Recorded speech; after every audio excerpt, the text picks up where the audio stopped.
beside me. Many minds of leadership and organizations have come together over the last 24 hours to determine the best moves forward for the IHSA state basketball tournament. As you see, many organizations and entities making tough decisions during this unprecedented situation we're finding across the state of Illinois, the nation, and of course globally. And so with that, many calculated, difficult decisions have been made, and we're here to update you on that progress. The IHSA has released something news this morning regarding the tournament play. We want to take this time to outline some of those details as it pertains to today and into the weekend, as well as some of the further details of certain events that have been postponed or canceled, or ticketing information, things like that. That being said, those are the two action items we're going to approach today, the current status as well as details leading into the weekend. To that note, I do want to invite the Executive Director of the IHSA, Craig Anderson, to the podium to maybe break down a few more of those details for you. At the conclusion of some of these comments, we will open it up for questions, and so we'll cover some of the details on the agenda and then we'll open it up. Thank you. Thank you, JD, and I'll extend my thank you for everyone being here. You know, we're supposed to be celebrating 25 years in Peoria, and we are, and we're quite proud of that, of course.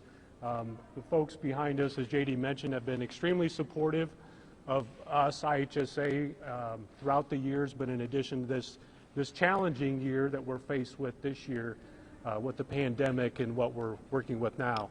I'm here to report at this minute, then this second, and it seems like this is all possibly going to change, but we stand on the position of our earlier press release regarding the activities and the structure of what we expect the tournament to go on throughout this weekend. Again, this is a fluid, as you know, and have seen decisions made in many different levels of sport. That's what we know right now. We've cooperated with and been in communication with health departments both locally and statewide, and they continue to tell us, at least at the present, that we're in a good position with how we're moving forward. So just a few of the things I'll just highlight. Unfortunately, we have been required to limit the number of spectators that are going to be able to come to the games over the next 2 days, and as a result, we're limiting each team to 60 spectators, anticipating that would likely allow for immediate family of the players, coaches, to be in attendance. So refunds of our season ticket holders and others who purchase tickets at their schools that are just general fans and not receiving one of those 60 tickets will be reimbursed. I can also vouch for the folks the hotel folks in Peoria have been very accommodating to the situation for those who anticipated traveling and now will unlikely travel to Peoria, and that's very unfortunate. But they've been very accommodating to provide refunds for them very recently finding out about this outcome. So we've been called out a little bit about how this has been, such a late announcement, early this morning on the day that teams are literally traveling to, and I'm happy to announce that we have teams here, and they are doing their 30-minute time on the court throughout this afternoon. So I'm just excited about that and excited about the basketball we hope and anticipate will be played here. But we really had a conference call with our board of directors with some new information. Obviously, the NCAA tournament information that came out late yesterday afternoon influenced us along with a number of other state associations. And as a result, our communication with the health department ramped up and limited that, and as a result, I was on a conference call till 11 o'clock last night with our board of directors, making some of these very tough decisions. So that's really, it wasn't timely for us to put together a press release at that time of the night, so we've worked some long hours, of course, and tried to get it to you as quickly as we could this morning. So just some very quick updates, and again, the announcements that are, the announcements that we've stated earlier in regards to events that have been modified, postponed, or canceled are obviously our 1A, 2A Boys State Championships going on this weekend will go on as scheduled with the limited attendance. 3A, 4A sectional, semifinal and final games. We have one semifinal game to be played tonight, the finals on Friday night. Those will go on a similar format of limited attendance, 60 tickets per team.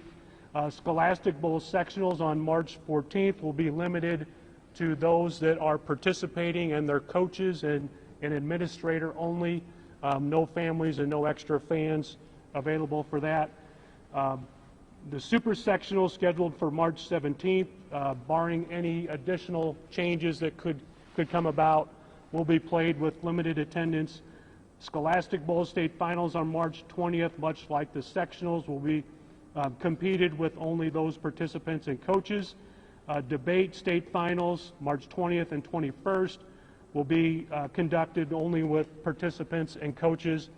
And we're hopeful that we'll be back here next weekend, barring any updates from the health department that would allow us to expand attendance. We anticipate a similar format that we're having for 1A, 2A for next weekend, 3A, 4A. And finally, they don't always get this accommodation, but Drama Group and Terp that will have sectionals next weekend, their state finals the weekend after, will also be limited attendance to those participating coaches and administrators. So that information is available in our press release. I just wanted to verbally provide that update. But as I stand here today, that's what we know.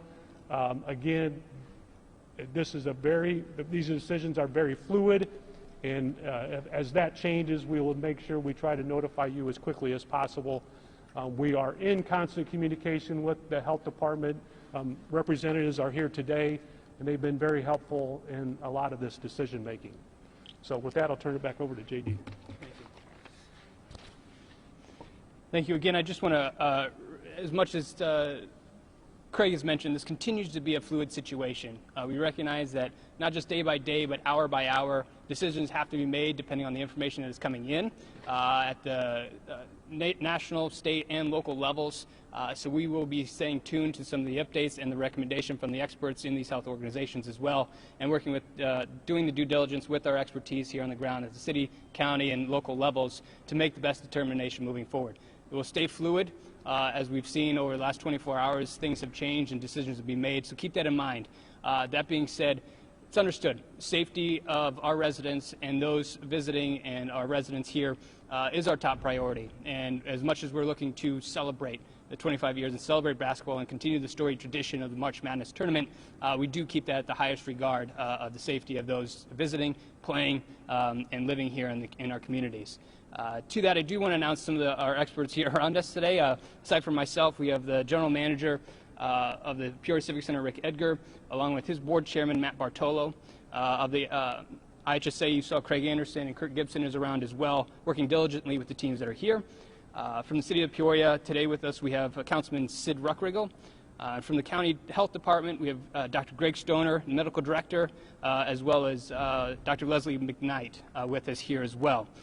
Even on behalf of our restaurants and hotels, the General Manager of the Peoria Marquette, Jeff McClendon, also representative of HOIHA, Heart of Illinois Hospitality Association, with us as well.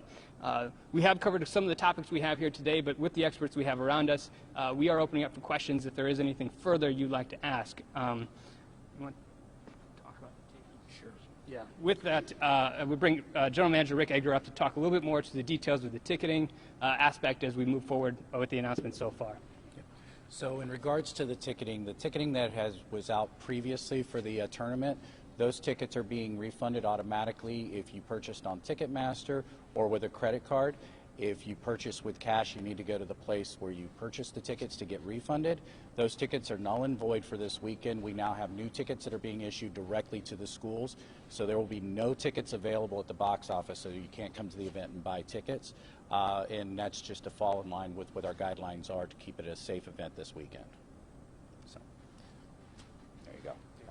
Thanks. And one more item of business, I do want to bring up the general manager, as mentioned today, the Pierre Marquette, Jeff McClendon, and talk a little about the hospitality side, as him and his crew are working through the details of visitors and overnight stays as well with our hotels and restaurants. Thank you. Good afternoon. We were kind of apprised yesterday afternoon with the situation in Indianapolis with the Big Ten cutting fan participation. So we all have in the hotel industry a contingency plan. The IHSA, Kurt Gibson and Mr. Anderson have been nothing but forward with us. They kept us in the loop.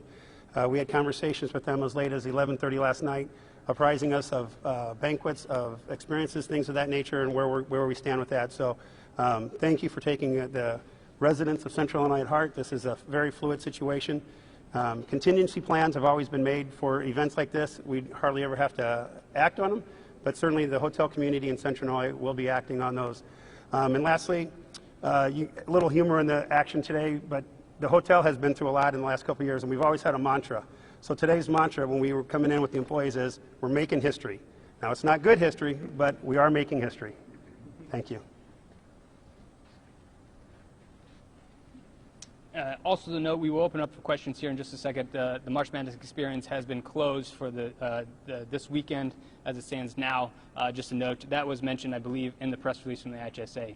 As we continue to move forward, we will look to keep you absolutely informed as we make the decisions moving forward, whether it's from the Bureau, the IHSA, or the city and local government entities as well. We do have you in mind to help us get the transparent and the accurate information to those that follow our local media.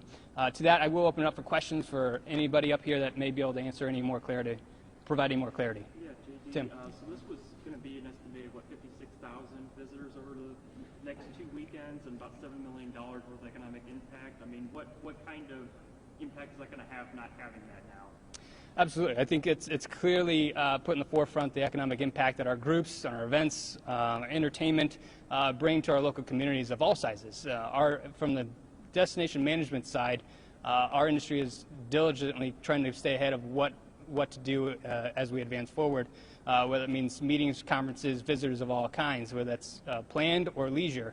It does still put an emphasis on how impactful it is to communities, but like I said before, safety is #1 priority. So despite the economic impact that may be missing out because of some of the decisions that can be made, the top priority still is public safety, and with that, we know we're making the right decision, and that's first and foremost our priority.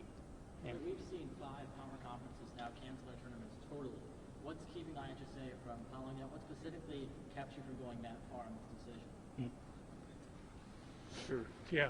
So we heard that, obviously, and we've reached out to the our local Peoria County and City Health Department, and they've advised us presently that our position is still solid with the limited number of attendees. At least that's their feeling now. And so as a result of that conversation and their agreement in our position to continue with the tournament, that we stay with our current status. Again, as I mentioned when I spoke, any of that could change. So if they get information either from the state or something locally that advises us differently, then we may have to take measures like we found out occurred with those conferences. You mentioned history. Is this the first time this has happened, IHSA history? I'm not a historian of the IHSA. We retired Scott Johnson, who was our local historian. There's been events, state final events, that have been canceled. None for quite like the reason this has been, and not canceled, but limited in attendance. I don't know that we've either likely canceled, but none that I know that we've done this kind of thing with a limited attendance, reducing the number of folks that could attend an event to this magnitude, for sure. Are the players going to be checked before the game to make sure none of them have a temperature, to make sure that they don't show symptoms? That's not a plan. We have not had that plan. We don't anticipate doing that. That would be a public health department recommendation if we would do something like that. Greg, I know it's speculation, but if school's canceled next week, could they continue to play in the state tournament in 3A, 4A if they deem that it wasn't safe to go to school? So our rules, IHSA rules, would say you don't have to be in school to practice or compete. So I'm guessing if the reason they're canceling school is safety of students, that would likely carry with it removing their teams from the tournament. And so those are bridges we'll have to cross and face depending upon what schools choose to do next week. Greg, how close were you to actually canceling the entire tournament? We haven't been to that point. With the latest information about the conferences, it led us to, I think, a more strategic discussion and planning for that possibility. But leading up until last night and knowing what we thought collegiate conferences were doing, what the NCAA was doing, that we were kind of in that position and thought that that was going to be acceptable. So until this latest number of conference canceling, that has really brought that conversation now to a discussion with the health departments. A side question for Rick, if you don't mind. Aside from IHSA, Baby Shark Live is Saturday. Right. The amount of people who come in for that, is that still on? Is that going to be canceled? At this time, our other events in the theater are still going on as scheduled, but as Craig and others have mentioned, this is a fluid discussion, and we've talked to all of the promoters, and I believe that there's some opportunities that may change. So as soon as we get any words of a reschedule, we'll definitely get that out to you. JD, you're up for a bid now for next year's IHSA March Madness, but this happening, how do you think this will impact your bid for next year? That really hasn't been top of mind. Regardless if it was a bid year or not, the focus for everybody around here, not just the Bureau, but all the entities, is to execute a perfect March Madness experience in the tournament. And, this case and the scenario that we're facing now just puts it more front of mind to make sure that we prioritize what's in front of us and execute exactly how to do that. So, to be honest, it hasn't been on front of mind at all because we just see priorities hour after hour to execute. So we're just looking to work with what we have and continue to monitor the situation fluidly as we lead into the weekend and then into next week and then the following weekend. And at this time, is the health department recommending similar limits on attendance for other large gatherings in the area? That's my question. They currently haven't limited anything at this time, other events. Okay. Have any schools demonstrated hesitation to come to this tournament? Any schools mentioned fear of attending? No, we've had no schools reach out to us, those coming this weekend, to say that they're fearful of making the trip and playing here. No, haven't had none of that. JD or Sid, is there any kind of specific number of, the amount of dollars that will not be coming into the city because of the limitations being put on for this? It's a little too soon to tell as it continues to move with our hoteliers and our restaurateurs that help towards the hospitality. We do consider economic impact numbers leading up to events like this and all events. But yes, we are seeing, I think we estimated probably 4.4 million, depending on, Tim will check those numbers too. 7 was mentioned. That is an estimated number that brought in based on the behavior of a tournament such as this. We are continuing to monitor. We don't know what that would be like, but it's too soon to tell. But this is an industry-wide discussion as well, as it pertains to meetings and conventions that are hitting larger markets as well, and how that affects travel and hospitality. We don't have the answer yet.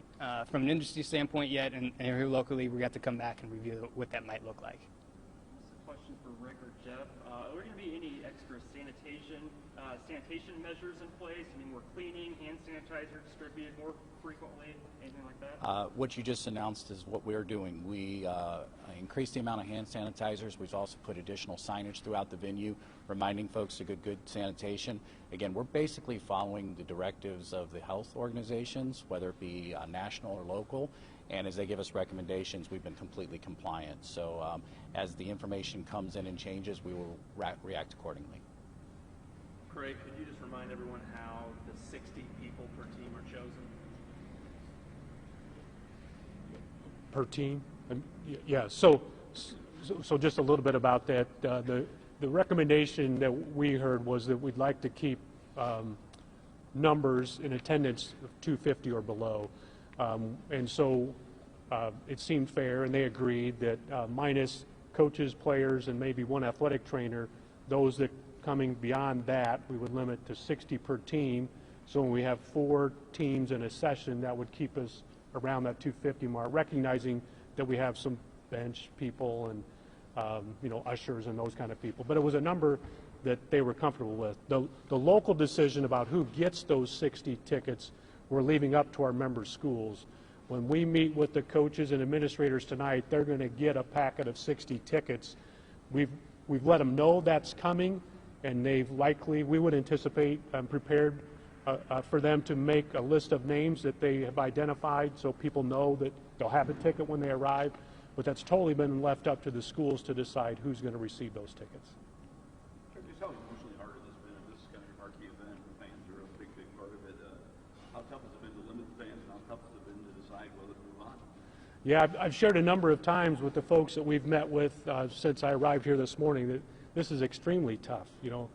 I'm local. This event is the crowning jewel of IHSA, has been for years. It's our longest running tournament. So to make this adjustment is extreme, and it really is difficult to know that we're eliminating volunteers that yearly for 25 straight years, many of which have come and volunteered and saying, sorry, number one, we don't need your help, which is hard to tell them, but number two, you can't even take advantage of being in the venue. And you take that into consideration, and it's hard. It's hard to make this kind of decision, but as it's been mentioned, it's about health and safety, and when it comes back to that, we feel like we're doing the right things that are being recommended to us under the circumstances we're under. So these decisions were not made flippantly. They're really tough decisions. I hope for the young people that get to compete, many will get to watch, whether TV or streaming, and our kids will get the opportunity, and we'll get to, and hopefully next weekend, be able to crown champions. There's been some talk about streaming restrictions being lifted. Can you comment on that? Yeah, so we reached out to the NFHS network. They have their own separate board, of which are obviously an affiliate of, because we choose to be a member of the network, but it was their position that they would not just open up the streaming of our state finals or any of our state series. We have worked with them, and we're trying to get, I'll say, streaming passes to our games, to our member schools. So if they wanted to have a viewing party, that at least there in an auditorium at the school, that would be a free release of content of the game, both that wherever they're streaming via the network, and in addition to the games that we're playing here this weekend.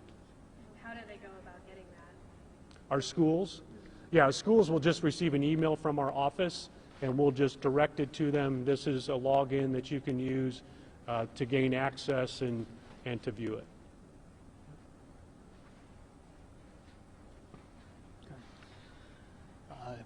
Anybody else have any remarks, comments? How often in talks with city, county, and IHSA with the updates? How often do you guys meet to discuss the current status of? Well, I can share. Recently, we've met 3 times this morning. We had conversations yesterday a number of times via the phone. Well, we've met in person 3 times even before this, until we got in front of you. So, things ramped up significantly starting yesterday, especially yesterday evening. But we've been in conversation. We've met leading up to. Our folks were here setting up. The experience was being set up, and we moved in a lot of our materials on Monday.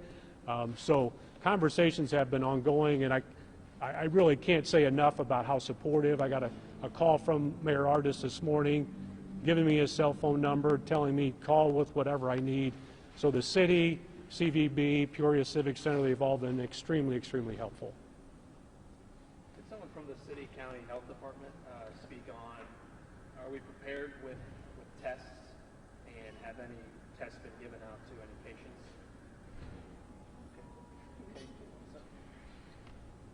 So yes, we are prepared. Tests have been performed on patients in this area. None have been positive, so there are no positive cases of COVID-19 here. A meeting yesterday included the leadership from both hospitals, AMT, the county board, the medical school, and the health department, looking at a bunch of factors in the community as far as restricting visitors in the hospital, restricting visitors to nursing homes and other things like that that are related to the community health. And so we're doing that regularly and continuing those meetings. And as been said, this is a very fluid situation right now. Information is changing, during the day, and we get updates all the time.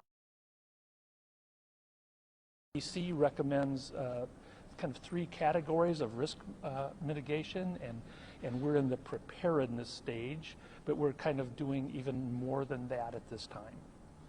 And there are kits available. The testing is all done through the health department. So when I, as a physician, find a patient that I might suspect has this, there are certain criteria that have to be met before a test is done because of the limited numbers of tests.